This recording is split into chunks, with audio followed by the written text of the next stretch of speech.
Kicau, kicau.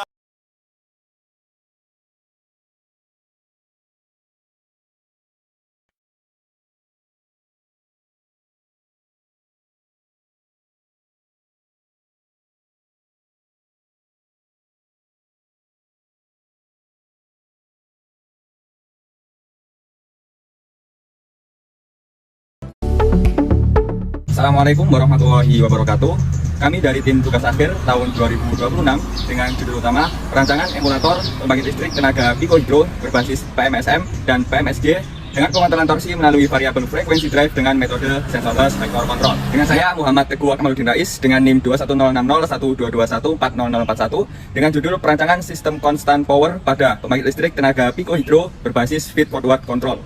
Dan saya Muhammad Rifai dengan NIM 210600122140116 dengan judul individu perancangan constant voltage load dengan metode kontrol PI pada DC dummy load.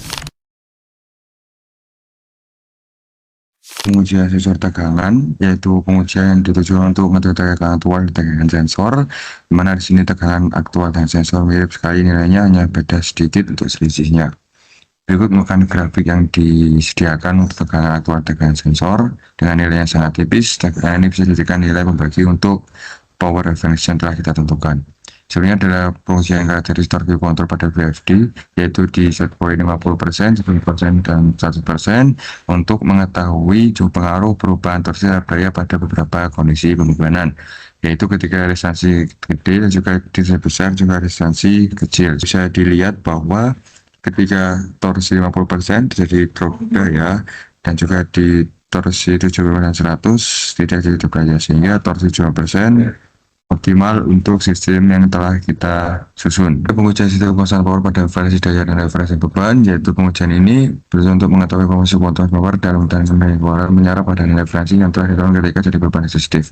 Berikut pada power referensi 200, dimana ketika arus referensi semakin besar, maka tegangan juga akan semakin kecil. Pengujian error daya keluaran, di mana error daya keluaran pada setiap referensi itu berbeda dan masing-masing. Jadi semakin kecil pada beban dengan variasi referensi yang paling besar dan juga pembebanan dengan resistansi yang paling ringan, sehingga dicapai nilai maksimal dengan error 1,6% saja.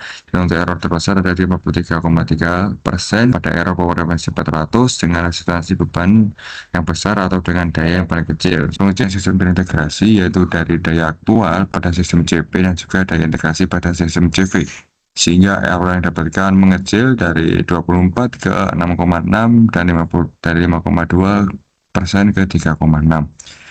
Itu juga pada gaya variasi di referensi 400, bahkan dari error 1,6% sistem terintegrasi dengan 0% pada sistem yang terintegrasi, sehingga masing-masing dari loop dan constant power dan constant voltage sangat berpengaruh dan juga tidak saling crash atau tidak saling menimbulkan hal yang tidak diinginkan pada sistem emulator pembangkit listrik tenaga Pico-Hydro.